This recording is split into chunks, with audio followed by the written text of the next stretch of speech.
ओम शांति। आज बाबा की मंडे की मुरली की पहली बात है, कर्म करते करते बीच में अंतर्मुखी हो जाओ। ऐसा लगे जैसे बिल्कुल सन्नाटा है, यह सृष्टि तो जैसे है ही नहीं।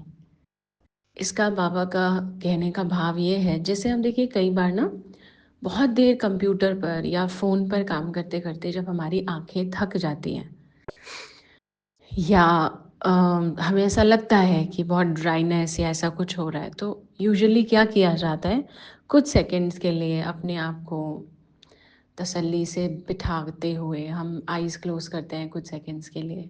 कई बार गर्दन बहुत देर तक नीचे की तरफ झुकी हुई रहती है, तो हम थोड़ा चेयर पे या सोफे पे बैठ के अपनी गर्दन को भी पीछे करते हैं, नेक को भी कुछ सेकंड्स का बस रेस्ट देते हैं, क्योंकि हमें पता है बाकी आगे हमें फिर से वो काम कंटिन्यू करना है, चाहे घर में चाहे बाहर जो हम काम कर रहे हैं।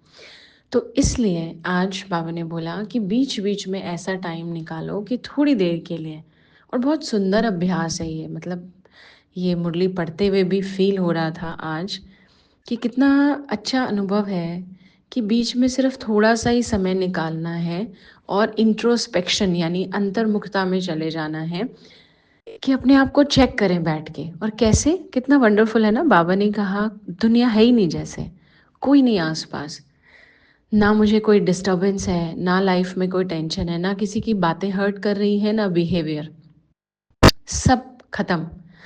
अभी थोड़ी देर के लिए सिर्फ मैं हूँ और मेरा एक सेल्फ चेकिंग का प्रोसेस चल रहा है।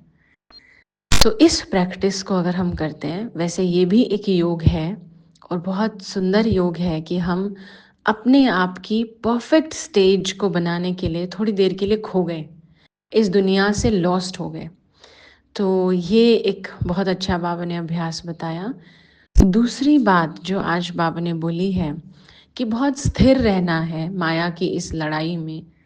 जैसे बाबा ने अंगद का एग्जाम्पल दिया, आपने देखा ही है या सुना ही है कि कैसे रावण की सभा में जब अंगद जाते हैं, अपना पैर टिका दिया, ये नहीं सोचा कि सारे असुर हैं, पराया राज्य है, दुश्मन है, क्या करेंगे, क्या व्यवहार मेरे साथ होगा, जिंदा लौटूंगा नहीं, कुछ नहीं, लेकिन अंदर अंगद की तरह डिटर्मिनेशन।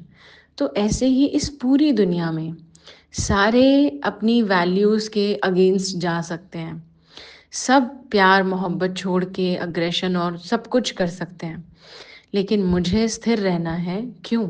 जैसे अंगद श्री राम के भरोसे अपना पैर टिका के बस चैलेंज करके या समझा के आ गए रावण को, ऐसे ही इस पूरी विपरीत चलती हुई दुनिया में, जहाँ एक पल में भरोसा नहीं कौन हमारा सपोर्टर है और कौन कौन हमारे को डिफेम करने के लिए खड़ा हो गया, जो आज हमारे साथ खड़े थे, हमारी तारीफें कर रहे थे, वो एक पल में कैसे बदल जाएंगे मालूम नहीं चलेगा।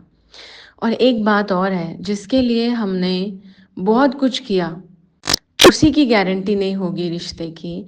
और कोई सोचे कि हम किसी को पैसे से, किसी को सिर्फ फिजिकल प्यार देके अपना बना लेंगे, अपनी तारीफ अपनी इम्पोर्टेंस जता करके किसी को अपना बना लेंगे, ऐसा कभी नहीं होगा। क्योंकि हम जिस समय में जी रहे हैं, कलयुग में जी रहे हैं, वहाँ वाइसेस का इम्पैक्ट बहुत ज़्यादा है और संग उतना अच्छा नहीं है जो इसको हम समझ पाएँ।